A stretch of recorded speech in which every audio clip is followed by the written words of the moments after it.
No, nekkana jam jirreef mana masaanuu teeti goree nin gora jeetiin kanuma laalee ani waan jaartiitii aarsaa maal godha jee khalaas fakkaasii qeerroonis nun dhiiftu ejentii silaa jala keeyse Anti jaalatti ammatas jedhaanii jira.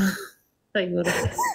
waraana jala keeyse waan jaanii jira Jaalatti kun ammatti tolaa jira jedhanii. na agarraa mera agarrutu balee faayettee warri yoo gisee turaa sii galee yaadaan kutte lalmeera agarraa filiqliq Kun ilaalta mucattii zufaan jettu san sirra qabatee Oromoon laal.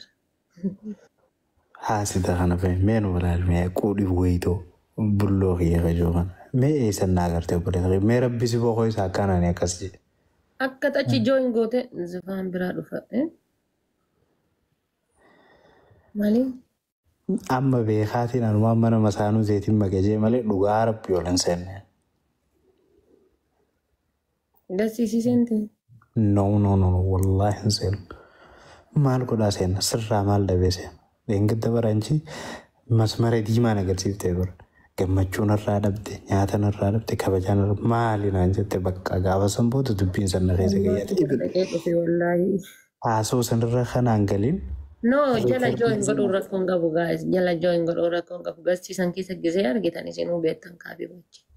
Jala keessa. Haroon bakka beektu eeltiidhaan bar ganda tokko gisee waa mi'eeffatte itti deddeebisa torbee takka itti si deddeebisa itti si deddeebisa.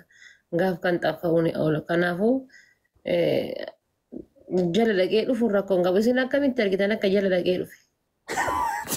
Rakkoo walla feenaa gaafa dhufe. Odoo seene foonoo isa jalaan dhaxxanii seentaniin jedha. Dhaqee dhufuu akkamitti argitan? Innillee ammoo dhaqee dhufee jedhee. Wallaahi gastiin seenne barbaada ajaa'ibsitta. Dhaqee dhufe. Way isin mawar.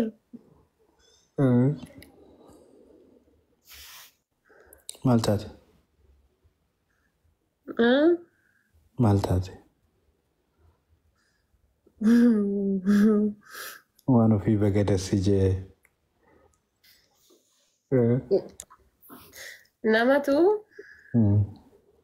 jaalala na qabe jetta baga baree amma argee dhugama jaalalli si qabeessa arginaan garana si jechisiisaa biree naan jedha. Siif hin jiraa bara. Waan ofii. Amma sagaleen illee si jijjiiramte akkamisa? Kana jijjiiramu abdii. Yeroo akkanaa kanaa barsilaa giseen galata nama bira kaayyatan beeta. Si bira hin jiru maaliin si godha garaati?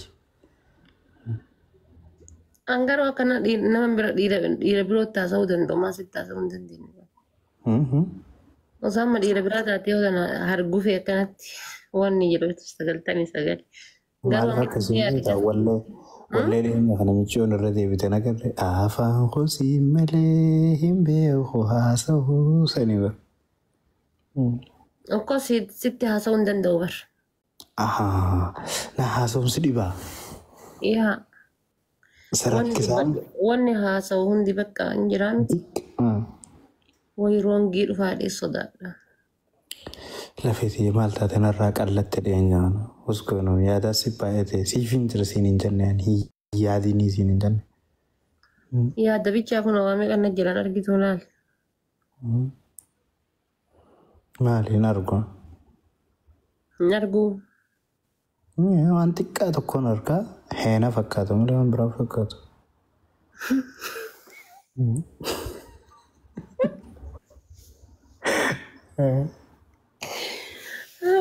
Maali fakkaata jettee? Heena.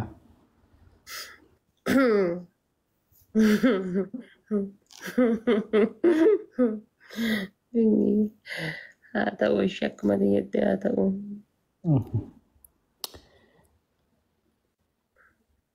Akkamiin jirtaati? Dhageensi qabu addaati yoo maali jirtu?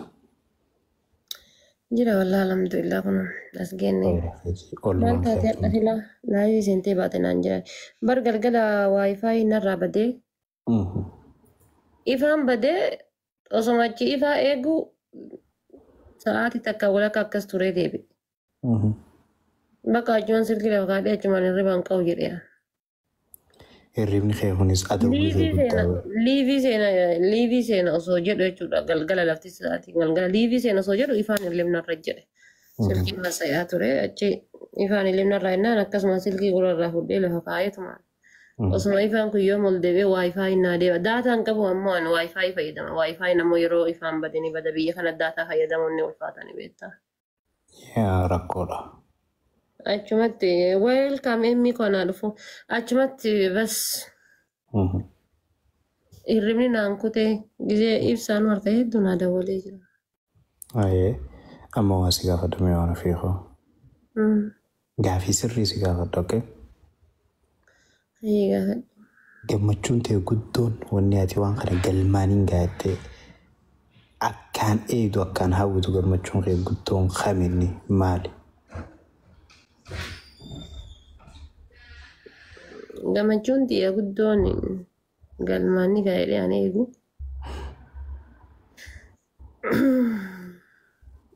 Maali gaa jedhu.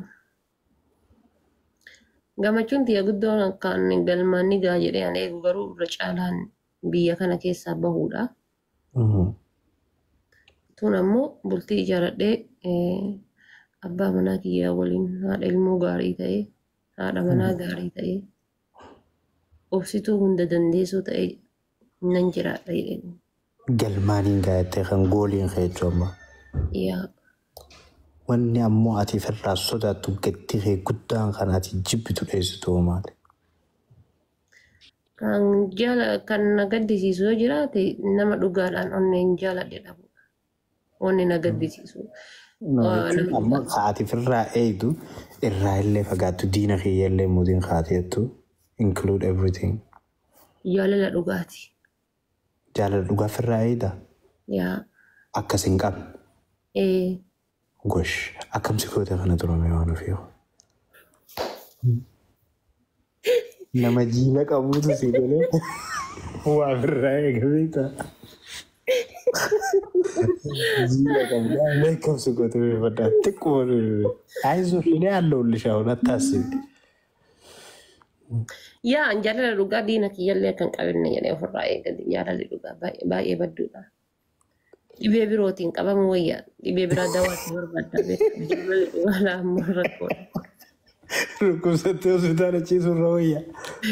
Wallaahi dhukkubsadhee hospitaala ciisuu filadha jaalala dhugaa irra. Hospitaala yoo ciiste dawaa argattaa bar fakkeenyaaf qufaa yoo ta'es waan takka yoo ta'es dawaa qaba. Kun ammoo dawaan kan kee nama sanbicha waan ta'eef namni kun ammoo yoo siif hin hayyamini is too much hard ni ulfaata. Too much hard yaa. Wallaahi. Waan tokko lamarraa nu hime. Waan tokko lamarraa nu hime waan ofiiru. Waanuma tokko lama irraa nu hime. Kan namni illee firraa eeguu qabu. Jaalalli dhugaa akkam beektaa fakkeenyaaf jaalalli dhugaadha nama lama keessaa tokkoma qabdi. Lameen keessaa feeriin goote jechuun balaadha jaalalti tuni. Yaa nama lameen keessaa tokkoma qabdi. Jaalachuun carroomuu akka ta'e ni beektaa? Jaalachuun carroomuudha namni hanga'arraa itti fuudhee itti dhalee jaalalti maal akka taate odoo fiiliin godhin akkanuma jiraachuu jiru namuma heerumeef yookaan namuma fuudhaa jiraachuu jiru hedduun akka jiru ni beektaa kan carraa jaalachuu argatee hin beekne. Jaalachuun carroomuudha garuu jaalachuun carroomu ta'ee onneen nama takkaan si miidhamte. Deebitee gasi dhiisuudhaaf akka nama dhibee maalii dhukkubsatee siinaa jiru dhibeen tokko qaama namarraa fitu maali inni yeroo isa dhukkubsatte rifeensa mataallee sirraa haadamtu. Kaansarii. Akkas bakka dhibeen amma wannoon sun jaalalli dhugaa sun akkas qaama kan keessi nyaatee si fixa sammuu kan kee biiziidha. Yoo argatte waan argatte sitti hin fakkaatu. Yoo nyaatte waan nyaatte sitti hin fakkaatu. Waan dhugde sitti hin fakkaatu. Bakka injiraami. Sababa jaalala dhugaatiif wanni si mudate maali? Yoo wanni si mudate kaatiin irraanfanne amma gisee yaadatte qofaltu. Ani kolf an gizee jaalala dhugaatan yaada. Amma gisee yaadatte kas qofalchisu waan ati godhe. Anumatu akkana ta'e anuma akkas godhe faafin hin jettu. Moo istiil keessa jirta waan kana. Jechuun. Irrubaa dhukkubsachaa jirta hangaama. Sindiifle allaqqaalash. Sindii suubar. Amma bargizee namni dhufeetiin waa'ee jaalaatu namni tokko sitti dubbatu. Sir dhukkuba bakki sun akka waan madaa kan kee wayii hin jiraa miti bakka si madooftu wayii namni sirra ijjateetitti. Namni waa'ee jaalalaa kana sitti dubbatu ka onneen tollaan dhaasi jetti. Yeroo kamuu sodaattuudha jechuudha onneen ta'e guutuu miti. Amma fakkeenyaaf yeroo akkana wanni kun dhaasi jiru sun namni sun dhufee harka kee kana lameen akkanatti qabatee fuula keessas ilaalee. Bar jedhee bar. Sun ammoo dawaa doktoroonni addunyaa tanaa dhabanii jedhe si bar. Nama san argachuun nama jaalatti san argachuun. Garuu gisee namni san dhufe ni fayyidaas la. Yeah, of course. Birri seetiin si dhufaa yooma yaadin. Yeah. Birri seetiin si dhufe harka kiyya akkana sirra haa addatan irras dhunguddee fuula keessas ilaa assalaamu alaikum waan ofiisiin jira.